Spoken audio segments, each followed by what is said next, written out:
వి gold trusted gold buyers మీరు తాకట్టు పెట్టిన బంగారాన్ని విడిపించి ఈ రోజు ఉన్న మార్కెట్ ధరకు కొనబడును.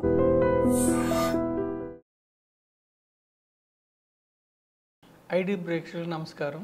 ఇప్పుడు మనము ప్రజలకి ఇన్వెస్ట్మెంట్ ఆప్షన్స్ పరిచయం చేస్తున్నాం. ఇన్వెస్ట్మెంట్ ఆప్షన్స్ రకరకాలుగా ఉన్నాయి, మీకు తెలుసు. రియల్ ఎస్టేటు, గోల్డ్, లేదంటే ఇల్లు కొనుక్కోవటం ఉన్నాయి. ఇవన్నీ మీకు తెలిసినవే. నేనేమిటంటే డైవర్సిఫైడ్ ఈక్విటీ మ్యూచువల్ ఫండ్స్ని పరిచయం చేస్తున్నాను. ఈక్విటీస్ అంటే కంపెనీస్లో ఓనర్షిప్, మీకు ఈక్వల్ ఆపర్చునిటీ, బిగ్గెస్ట్ డెమోక్రసీ. కంపెనీస్లో ఓనర్షిప్ ఎవరైనా తీసుకోవచ్చు, బిగ్గెస్ట్ ఆపర్చునిటీ. మనం ప్రజలకి ధనం సమకూరాలంటే ఫస్ట్ ఏం చేయాలంటే మనకి అసెట్స్కి లయబిలిటీస్కి డిఫరెన్స్ తెలుసుకోవాలి. అసెట్ అంటే ఆస్తులు, లయబిలిటీస్ అంటే బాధ్యతలు లేదా అప్పులు. అసెట్ అంటే ఎప్పుడు కూడా మన డబ్బు, ఆ అసెట్ వల్ల మనకి డబ్బు రావాలి. ఇప్పుడు మనం ఒక ఇల్లు కొనుక్కున్నాం అనుకోండి, మీరు ఒక ఇల్లు కొన్నారనుకోండి, మీరు రెంట్కి ఇచ్చారనుకోండి, ప్రతి నెల మీకు డబ్బు వస్తుంది, అది మీకు అసెట్ అనమాట. అలాగే మీరు ఒక ఎఫ్డి చేశారనుకోండి, ప్రతి నెల మీకు సంవత్సరానికి 6%, 7% మీకు వడ్డీ వస్తుంది. అంటే లక్షకి ఒక 500, 600 మీకు వడ్డీ వస్తుంది, అది మీకు అసెట్టే. అయితే మనకి అంటే మీ జేబులోకి డబ్బు రావటాన్ని మీరు అసెట్ అంటాం. అయితే మీ జేబులోంచి డబ్బు వెళ్ళిపోతే దాన్ని మనం లయబిలిటీ అంటాం. ఇప్పుడు చూడండి, సపోజ్ ఈఎంఐలు పెట్టుకున్నారు మీరు, మీ యొక్క జీతంలో నుంచి ప్రతి నెల డబ్బు వెళ్ళిపోతూ ఉంటుంది ఈఎంఐకి, దాన్ని లయబిలిటీ అంటారు. అంటే ఎప్పుడు కూడా ఒక వ్యక్తి ధనవంతుడు అవ్వాలంటే లయబిలిటీస్ తక్కువ ఉండాలి. అంటే మనం ఒక వాటర్ ట్యాంక్లో నీళ్ళు స్టోర్ చేసాము, హోల్స్ ఎక్కువ ఉన్నాయి అనుకోండి, లీకేజెస్ ఎక్కువ ఉన్నాయి అనుకోండి, నీళ్ళు నిలవవు. అదే మనకి లీకేజెస్ లేవు, పైగా ఆ ట్యాంక్లోకి నీళ్ళు వచ్చి పడుతున్నాయి అనుకోండి, ట్యాంక్ తొందరగా నిండుతుంది. అంటే మనకి అసెట్స్ అంటేనేమో మనం కూడబెట్టుకున్న ఆస్తుల వల్ల మనకి ఇన్కమ్ రావటం, అది అసెట్. మన జీతంలో నుంచి, మన జేబులో నుంచి, మన దగ్గర నుంచి వెళ్ళిపోవటం, అది లయబిలిటీ. చాలామంది ఏం చేస్తారంటే జీతం ₹1,00,000, 1,50,000, 2 లక్షలు ఉంటే కూడా ఈఎంఐలు విపరీతంగా పెట్టుకొని మొత్తం లయబిలిటీస్, బాధ్యతలు ఎక్కువ పెట్టుకొని ఒక 10 ఏళ్ళు 15 ఏళ్ళ తర్వాత చూసుకుంటే నెలకి 1,00,000, 2 లక్షలు వచ్చే వ్యక్తి కూడా ఒక 10 ఏళ్ళు 15 ఏళ్ళ తర్వాత చూసుకుంటే వాళ్ళకి అసెట్ ఏమి ఉండదు. ఆయన ఫైనాన్షియల్ అసెట్. మళ్ళీ అసెట్స్లో 2 రకాలు ఉంటాయి, రియల్ అసెట్స్, ఫైనాన్షియల్ అసెట్స్ అని ఉంటాయి. రియల్ అసెట్స్ అంటే ఏంటి? ఇల్లులు, స్థలాలు, గోల్డ్, కంటికి కనపడే వాటిని రియల్ ఎస్టేట్స్ అంటారు. ఫైనాన్షియల్ అసెట్స్ అంటే ఏంటి? బాండ్స్, లేదంటే ఎఫ్డీలు, లేదంటే ఫినాన్షియల్గా స్టాక్స్ కొనుక్కోవటం, లేదంటే డైవర్సిఫైడ్ ఈక్విటీ మ్యూచువల్ ఫండ్స్, వీటిని ఫినాన్షియల్ అసెట్స్ అంటారు. సో మనం ఏం చెప్తున్నామంటే లయబిలిటీస్ ఎక్కువ పెట్టుకోవటం వల్ల, అంటే బాధ్యతలు ఎక్కువ పెట్టుకోవడం వల్ల నెలకు 1,00,000, నెలకు 1,50,000, నెలకు 2 లక్షలు వచ్చే వ్యక్తులు కూడా బాధ్యతలు, ఈఎంఐలు ఎక్కువ పెట్టుకోవటం వల్ల ఒక 10 ఏళ్ళు 12 ఏళ్ళు 15 ఏళ్ళ తర్వాత చూసుకుంటే వాళ్ళకి ఫైనాన్షియల్ అసెట్ ఏమి ఉండదు. అంటే ఇల్లు కొనుక్కున్నాము, ఈఎంఐ కడుతున్నాము అనుకుంటారు, తీరా చూస్తే 15 ఏళ్ళ తర్వాత రియల్ ఎస్టేట్ ఉంటుంది కానీ ఫైనాన్షియల్ అసెట్ ఉండదు. సో ప్యారలల్గా రియల్ ఎస్టేట్తో పాటు ఫైనాన్షియల్ అసెట్ కూడా బిల్డ్ చేసుకోవాలి. బిల్డ్ చేసుకుంటే, ఫైనాన్షియల్ అసెట్ బిల్డ్ చేసుకుంటే ఏమైందంటే 10 ఏళ్ళు 13 ఏళ్ళు 12 ఏళ్ళ తర్వాత మీకు ఒకవేళ అన్ఫార్చునేట్గా ఉద్యోగం పోయింది, అయినా కానీ మీ యొక్క ఫైనాన్షియల్ అసెట్ మిమ్మల్ని జీవితాంతం ముందుకు తీసుకెళ్తుంది. ఉద్యోగం పోదు. సపోజ్ మీరు ఒక బిజినెస్ చేస్తున్నారు, ఇప్పుడు 12-13 ఏళ్ళ తర్వాత మీకు ఆ బిజినెస్ రన్ కావట్లేదు, అయినా మీరు ప్యారలల్గా ఇంకొక ఫైనాన్షియల్ అసెట్ బిల్డ్ చేసుకుంటే ఈ అసెట్ మిమ్మల్ని జీవితాంతం ముందుకు తీసుకెళ్తుంది. అంటే రిటైర్మెంట్ అంటే ఉద్యోగం నుంచి విరమించి ఇంట్లో కూర్చోవడం కాదు. రిటైర్మెంట్ అంటే ఏంటంటే, లేదంటే ఫైనాన్షియల్ ఫ్రీడమ్ అంటే ఏంటంటే, మనం డబ్బు సంపాదించే సమయంలో ఎప్పుడు కూడా never depend on single income. మనం డబ్బు సంపాదిస్తున్నాం, జీతం, ఉద్యోగం ద్వారా డబ్బు సంపాదిస్తున్నాం, ఎప్పుడు ఆ జీతం మీదే డిపెండ్ అవ్వద్దు, సింగిల్ ఇన్కమ్. నేను ఒక బిజినెస్ చేస్తున్నారు, మీరు డబ్బు సంపాదిస్తారు, ఆ ఒక్క బిజినెస్ మీదే మీరు డిపెండ్ అవ్వద్దు. ఏం చేయాలి? మీకు సెకండ్ ఇన్కమ్ వచ్చేలాగా మీరు ప్లాన్ చేసుకోవాలి.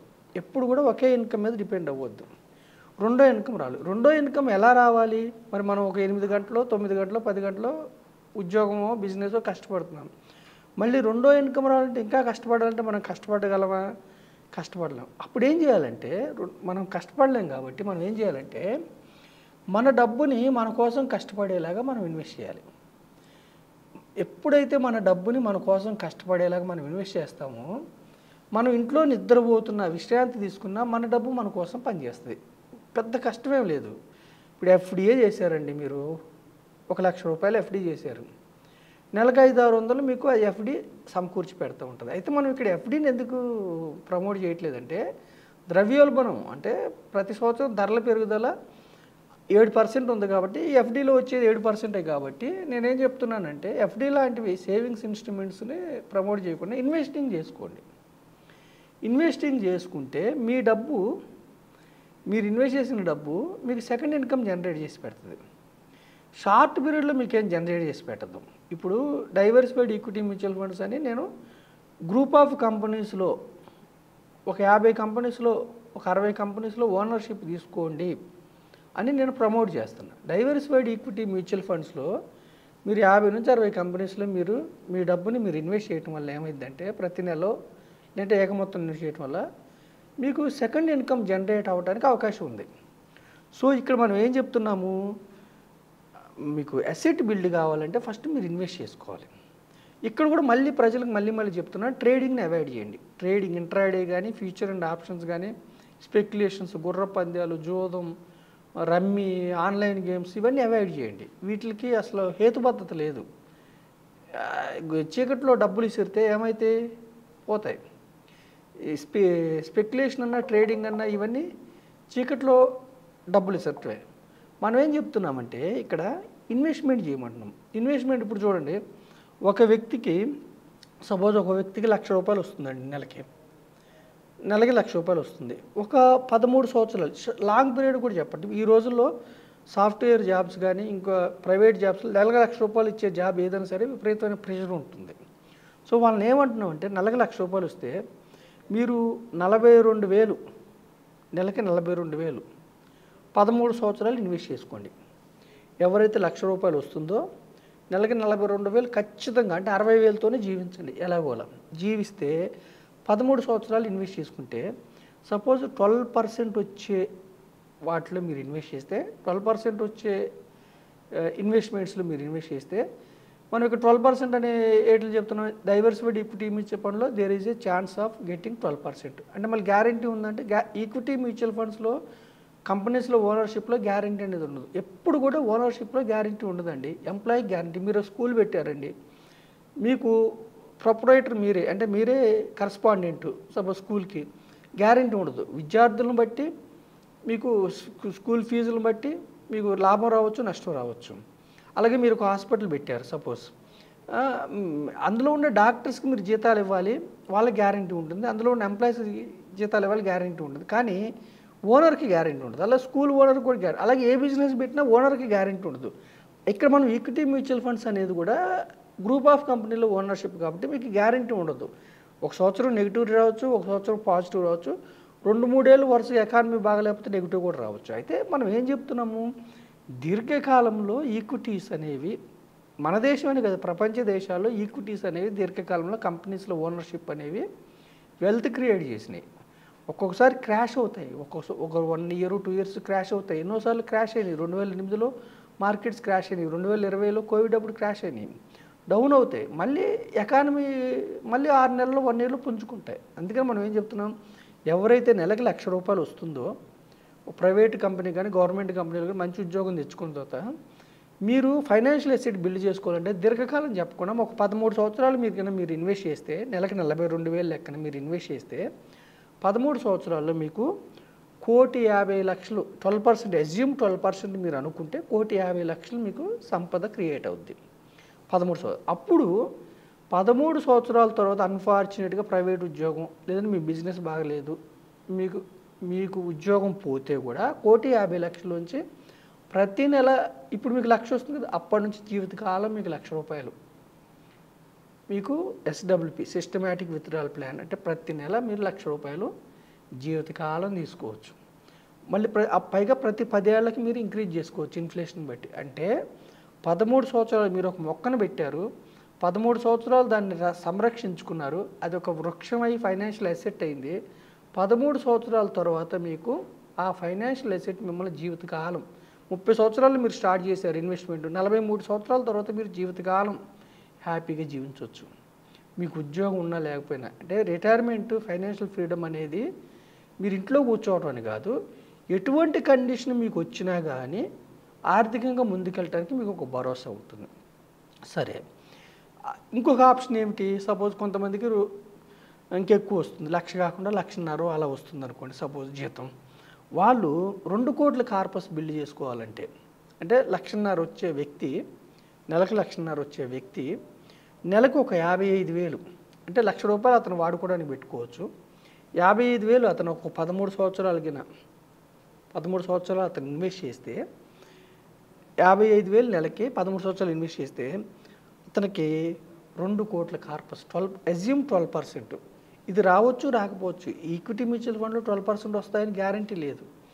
మనం సెన్సెక్స్లో గత 46 ఏళ్ళ నుంచి 12 to 14% వచ్చినాయి. కాబట్టి అజ్యూమ్షన్ అర్థం కావడానికి మాత్రమే చెప్తున్నాను. ఇది ఒక ఎగ్జాంపుల్ అనుకోండి మీరు, అంతే, గ్యారంటీ ఉండదు. వస్తే నెలకి 55,000తోనే 13 సంవత్సరాల్లో 2 crores కార్పస్ బిల్డ్ చేసుకోవచ్చు.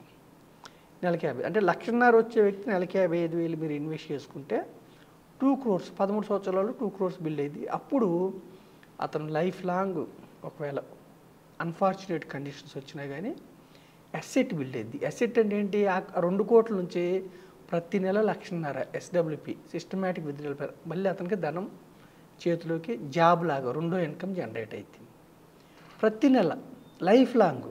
అంటే ఎప్పుడు కూడా లయబిలిటీస్ తగ్గించుకోవాలి. మన చేతిలోంచి డబ్బు వెళ్ళిపోవడం తగ్గించుకోవాలి. మన చేతిలోంచి డబ్బు వెళ్ళిపోవడం, లయబిలిటీస్ ఎక్కువ పెట్టుకుంటే మీకు తెలియకుండా మీరు అప్పులు ఊబిలో కూరుకుపోతారు. ఆ లయబిలిటీస్ అంటే ఆ బ్యాంకుల కోసం మీరు పనిచేయాలి. ఎప్పుడైతే మీరు ఈఎంఐలు ఊబిలో, అంటే ముందే వాళ్ళు డబ్బులు ఇస్తున్నారు మనం ఎంజాయ్ చేద్దామని కొనుక్కుంటే, తర్వాత 10-15 ఏళ్ళు మీరు ఈఎంఐ ఊబిలో, క్రెడిట్ కార్డుల ఊబిలో కూరుకుపోయి బ్యాంకుల కోసం మీరు పనిచేయాలి. అదే మీరు ఫస్ట్ అసెట్ బిల్డ్ చేసుకున్న తర్వాత మీరు కొనుక్కుంటే, అసెట్ ఎప్పుడు కూడా మీకు, ఇప్పుడు 1.5 కోటి బిల్డ్ చేసుకున్నా కొనుక్కున్నారు అనుకోండి, నెలకు 1,00,000 వస్తుంది కదా. 1,00,000తో మీరు వెకేషన్స్కి వెళ్తారా, పిల్లలు చదివించుకుంటారా చక్కగా? లేదు, ఇంక ఏ విధమైన వస్తువులు కొనుక్కోవాలన్నా కానీ, ఇంకా అసెట్, ఇంటి ఈఎంఐలు కట్టాలన్నా కానీ మీ అసెట్ మీకు కడుతుంది. అదేవిధంగా 2 కోట్లు బిల్డ్ చేసుకున్న తర్వాత మీరు కొనుక్కున్నారనుకోండి ఏదన్నా కానీ, ఈ 2 కోట్ల నుంచి మీకు మీ చేతిలోకి డబ్బు తెచ్చి పెడుతూ ఉంటుంది ప్రతి నెల. 2 కోట్లు బిల్డ్ అయిన తర్వాత ఫైనాన్షియల్ అసెట్ 1,50,000 మీకు చేతికి వస్తూ ఉంటుంది. అప్పుడు ఏమవుతుంది మీకు, ఈ 2 కోట్ల ఫైనాన్షియల్ అసెట్ ఇంకా ఎక్కువ పెరుగుతూ ఉంటుంది. అంటే జీవితాంతం మీరు స్మూత్గా వెళ్తారు. అంటే ఫస్ట్ ఉద్యోగం వచ్చిన వెంటనే మీరు ఈఎంఐ ఊబిలో కూరుకుపోతే మీ లైఫ్ ఒకలాగా ఉంటుంది. ఉద్యోగం వచ్చిన వెంటనే పెద్ద పెద్ద కార్లు కొనుక్కొని, ఏమి డౌన్ పేమెంట్ లేకుండా ఇల్లులు కొనుక్కొని, తర్వాత ఏమి ఫైనాన్షియల్ అసెట్ లేకుండా మొత్తం ఈఎంఐలే పెట్టుకుంటే, రేపు పిల్లల చదువులకి కానీ, ఇంట్లో ఏదైనా ఫంక్షన్ చేయాలని కానీ అన్నిటికీ మళ్ళీ అప్పులు చేయాల్సి వచ్చి అప్పులు ఊబిలో కూరుకుపోతారు.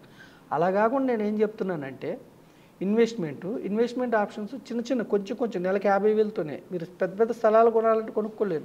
నెలకి 50,000తో రియల్ ఎస్టేట్స్ చిన్నగా నెలకి 50,000, నెలకి 42,000 ఒక ఆప్షన్ చెప్పా, నెలకి 55,000 ఒక ఆప్షన్ చెప్పా.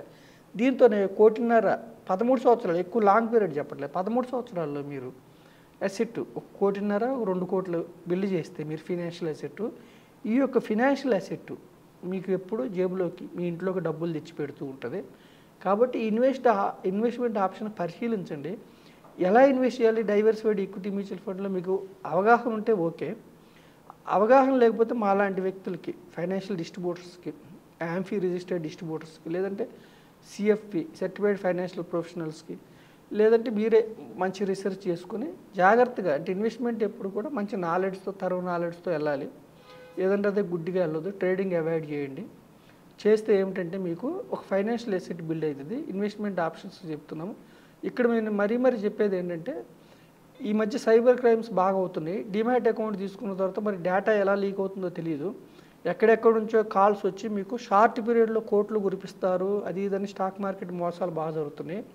మీరు తొందరపడి టెలిగ్రామ్ యాప్స్లో అన్నోన్ లింక్స్ క్లిక్ చేసి టెలిగ్రామ్ యాప్స్లో జాయిన్ అయిపోయి ఎవరెవరో తెలియని వ్యక్తుల ద్వారా మీరు ఇరుక్కొని షార్ట్ పీరియడ్లో బాగా డబ్బులు వస్తాయని షార్ట్ పీరియడ్లో మనీ ఎప్పుడు కూడా నమ్మటానికి ఉండదు, మోసపోవద్దు. మనం ఇన్వెస్ట్మెంట్ ఆప్షన్ ఎప్పుడు లాంగ్ పీరియడ్ చెప్తున్నాం, షార్ట్ పీరియడ్ చెప్పట్లేదు. గ్రూప్ ఆఫ్ కంపెనీస్లో లీగల్ సెబీ మేము యాంఫీ రిజిస్టర్డ్ అంటే association of mutual funds India దగ్గర మేము రిజిస్టర్ అయి ఉన్న వ్యక్తులం మేము. సో మేమేం చెప్తున్నామంటే మాలాంటి ఆథరైజ్డ్ డిస్ట్రిబ్యూటర్స్ ద్వారా authorised companies mutual fund companies ద్వారా మీరు ఈ డైవర్సిఫైడ్ ఈక్విటీ మ్యూచువల్ ఫండ్స్ చేస్తే ఫ్రాడ్ అవడానికి అవకాశం ఉండదు. మీ యొక్క ఆర్థిక అసెట్ అంటే ఫైనాన్షియల్ అసెట్ బిల్డ్ చేసుకొని చక్కగా ముందుకెళ్ళమని ఐ డ్రీమ్ ద్వారా నేను ప్రజలకు సందేశం ఇస్తున్నాను. Thank you very much.